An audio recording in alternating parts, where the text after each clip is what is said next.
The fog of war erupts in the confusion caused by the chaos of war. And in the media, it's an intentional phenomenon that makes it extremely difficult for the public to separate fact from fiction. And while the battles over war narratives evolve, they all have a common goal: to distort reality on the ground. And so is the case for the crisis in Syria and this new Cold War with Russia. But ultimately, a quick glance at history's most notorious propaganda could help us understand just how falsehoods can cause mass hysteria enough for the public to support the next war. Now take the build-up for President George Bush's support for Kuwait's humanitarian war against Iraq. On October 10, 1990, a 15-year-old Kuwaiti girl identified only as Nayara told the Congressional Human Rights Caucus that she witnessed Iraqi soldiers removing babies from incubators and leaving them on a cold floor to die. Now, her testimony was cited by several senators and even President Bush as justification for backing Kuwait in the Gulf War against Saddam Hussein, which erupted just a few months later. However, it was later revealed that this young woman was the daughter of Kuwait's ambassador to the United States, and her testimony was arranged by a PR firm representing a Kuwaiti-sponsored group lobbying Congress for military intervention.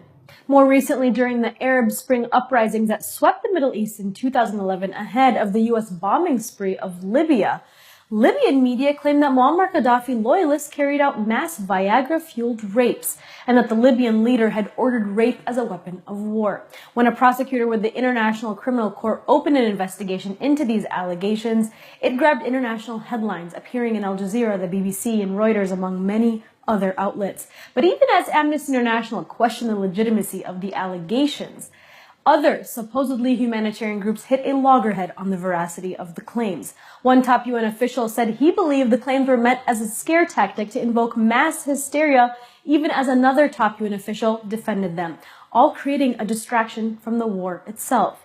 But this mass hysteria became the justification for bombing the hell out of Libya and turning it into a failed state now overrun by groups like ISIS. And today, the fog of war is obscuring realities on the ground in Syria. Major news outlets frequently cite unnamed sources, a convenient way to manipulate public perception. From CNN to Reuters, these outlets are publishing unverified claims and providing minimal evidence to support them, while the public is supposed to drink it all up. Now, the crisis in Syria has attracted international attention and legitimate concern, and the corporate media is using the tragedies of war to push an interventionist agenda while boosting its audience. This push for content, no matter what, has serious consequences.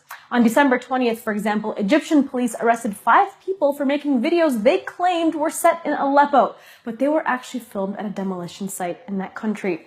Social media further distorts reality on the ground, presenting a fragmented image of war as the media promotes only those whose accounts that align with the goals of the United States and its allies. Now, the media and public both accept the accounts of the White Helmets as gospel, yet that group, which purports to serve as a volunteer first responders in Aleppo, receives training from British mercenaries and funding from a PR firm tied to George Soros.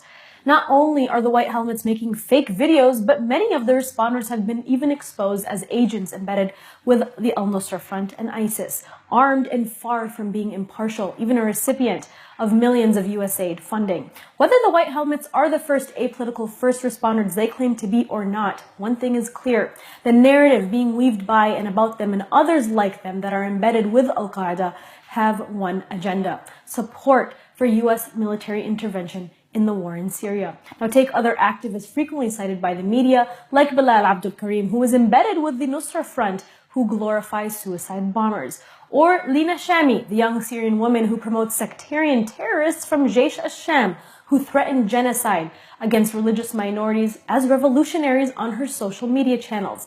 It's time to put a critical lens to the propaganda in the news and social media. It's time to demand more than reporting that toes the government line and makes claims without any real evidence.